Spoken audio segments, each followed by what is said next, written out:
Waalaikumsalam warahmatullahi wabarakatuh. Kami di sini berempat akan menjelaskan tentang salah diagnosa. Ada tahu nggak sebelumnya apa itu salah diagnosa? Nggak tahu. Oke, kita akan mengasih tahu apa itu self diagnosis. Salah diagnosa yaitu asumsi yang menyatakan bahwa seseorang terkena suatu penyakit berdasarkan pengetahuannya sendiri tanpa mengkonsultasikan dirinya pada tenaga kesehatan yang berpengalaman. Jadi di sini tuh kayak biasanya kayak orang yang kayak baru pusing segala macam itu kayak dia tuh mengklaim dirinya sendiri bahwa dia tuh terkena misalkan kayak bipolar dan gitu. Padahal ketika kita pengen tahu gitu apa diagnosis kita apa pasti kan harus ke yang profesional karena kalau misalkan kita langsung ini juga langsung juga kita tuh nggak mungkin bisa langsung dapat diagnosis. Jadi harus beberapa kali langsung juga dapat diagnosis. Oke. Selanjutnya sini saya akan menjelaskan tentang gejalanya. Gejala fisik yang dapat menjadi tanda self diagnosis meliputi 1. Merasa cemas atau khawatir, 2. Berlebihan tentang kesehatan diri sendiri, 3. Sering mencari informasi tentang penyakit di internet atau di medsos, 4. Melakukan self treatment, merasa tidak puas dengan hasil dari tenaga kesehatan profesional. Gejala psikologis meliputi 1. Merasa takut atau khawatir berlebihan tentang penyakit yang dialami, 2. Merasa tidak percaya diri atau tidak nyaman dengan diri sendiri, 3. Merasa sulit untuk berkonsentrasi atau fokus, merasa sulit untuk tidur, dan memiliki perubahan pola makan atau berat badan. Ini adalah gejalanya yang lebih spesifik. Seorang remaja yang sering merasa sedih dan tidak bersemangat untuk melakukan aktivitas sehari-hari, kemudian merasa khawatir bahwa dirinya mengalami depresi. Seorang ibu yang sering merasa cemas dan gelisah, kemudian merasa takut bahwa dirinya mengalami gangguan kecemasan. Lalu selanjutnya ada pencegahannya. Yang pertama, tidak melakukan tes kesehatan jiwa dari sumber yang tidak kredibel. Yang kedua, tidak melakukan self diagnosis melalui medsos, dan yang terakhir tidak membandingkan gejala dengan orang lain.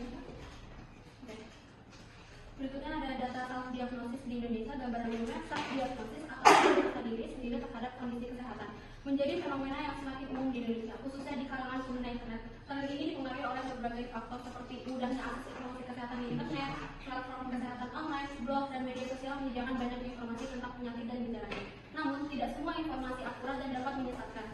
Keterbatasan akses layanan kesehatan profesional, biaya kesehatan yang mahal, jarak fasilitas kesehatan yang jauh, dan stigma terhadap penyakit mental dapat menghambat seseorang untuk berkonsultasi ke dokter.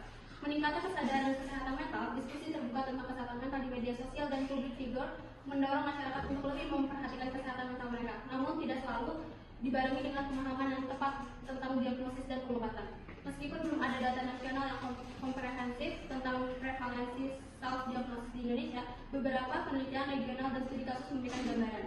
Studi pada remaja di Kota Bandung menemukan bahwa 72% respon pernah melakukan self diagnosis. Berdasarkan informasi yang dapat dari media sosial, sebagian besar terkait kondisi kesehatan mental. Survei pasien di fasilitas kesehatan tingkat pertama mengungkapkan bahwa 62% pasien melakukan self diagnosis menggunakan internet sebelum ke dokter, dan diagnosis mereka seringkali tidak sesuai dengan diagnosis dokter.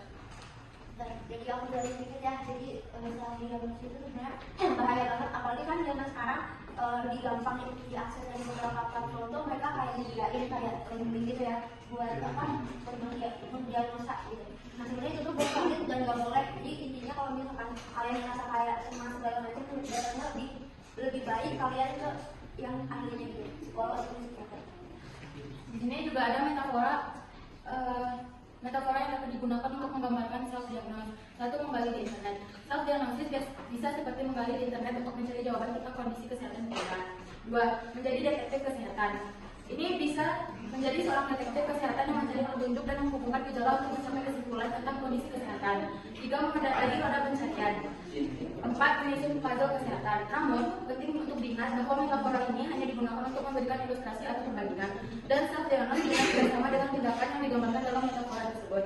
Lebih baik untuk berkonsultasi dengan profesional kesehatan jika itu memang perlu.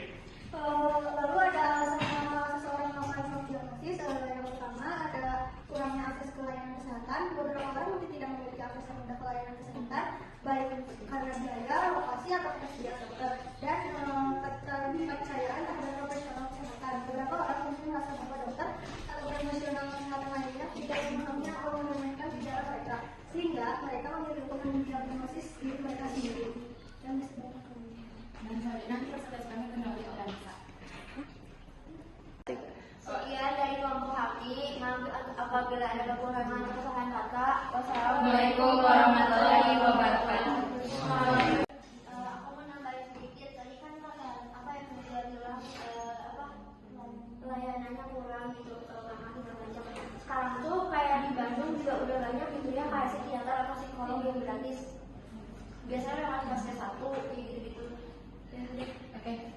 Assalamualaikum warahmatullahi wabarakatuh. Izin memperkenalkan diri, nama saya Anissa Firdaus dengan NPM 2320501770. Di sini saya akan menjelaskan penyebab self-diagnosis. Penyebab self-diagnosis terbagi menjadi dua faktor, yaitu ada faktor internal dan faktor eksternal. Faktor internal yaitu keinginan untuk mengetahui kondisi kesehatannya sendiri. Hal ini dapat disebabkan oleh berbagai hal, seperti munculnya gejala-gejala tertentu, rasa cemas atau khawatir, atau adanya riwayat penyakit dalam keluarga. Selanjutnya ada faktor eksternal, yaitu penyebaran informasi kesehatan yang tidak akurat di internet. Informasi kesehatan yang tersedia di internet tidak selalu akurat dan dapat menyesatkan. Hal ini dapat menyebabkan seseorang salah mendiagnosis kondisi kesehatannya sendiri.